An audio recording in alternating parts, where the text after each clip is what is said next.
Unfortunately, FreshBooks doesn't allow you to import already existing invoices into your FreshBooks account.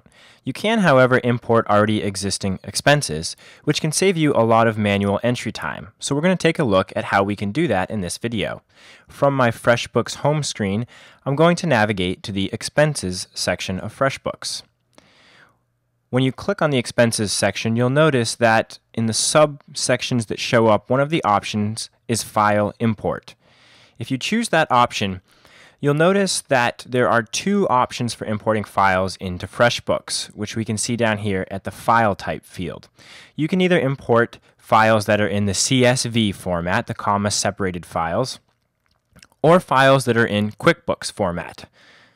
Now, if you already use a system to track your expenses, and that system offers ways for you to export data, one of the most common forms of data to export is in CSV. So take a look in there and you'll probably find that you can export to a CSV file. Now, what does a CSV file look like? Well, in text editor, it doesn't look like much, but if you open a CSV file in Excel like I have here, you'll notice it looks just like an Excel spreadsheet. And I have some sample data here that I'm going to import into FreshBooks, and you'll notice that I have 5 columns. I have the date column, vendor, category, notes, and the amount. These are the columns that you need to import into FreshBooks. If you get confused, you can go back into FreshBooks, and on this import screen, there is a sample that you can take a look at. And if we click on that, it's going to open up in this sample CSV. And if we open this up, it's going to look very similar to my CSV. Date, vendor, category, notes, and amount. Now you can choose to put the amount as a negative or a positive, that doesn't matter.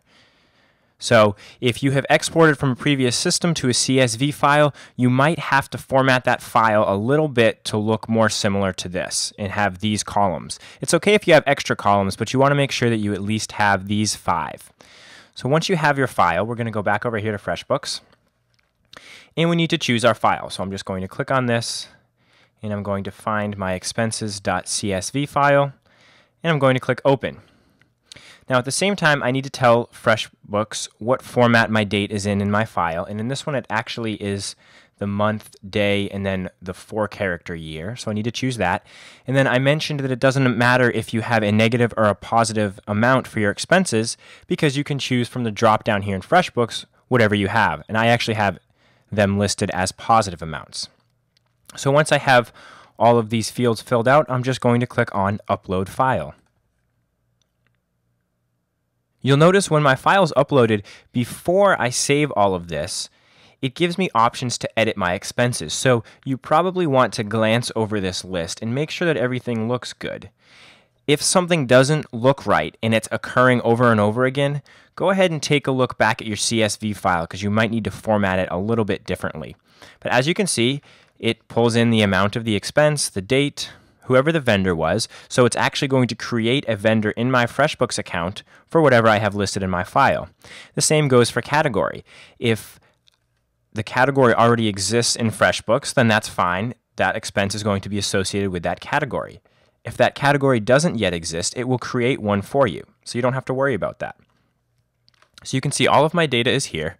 So now if I scroll down to the bottom of this list, I have the option to import all, and I'm going to go ahead and I'm going to do that. You see, it takes a little while depending on how much data you have. I only have 11 expenses here as my sample.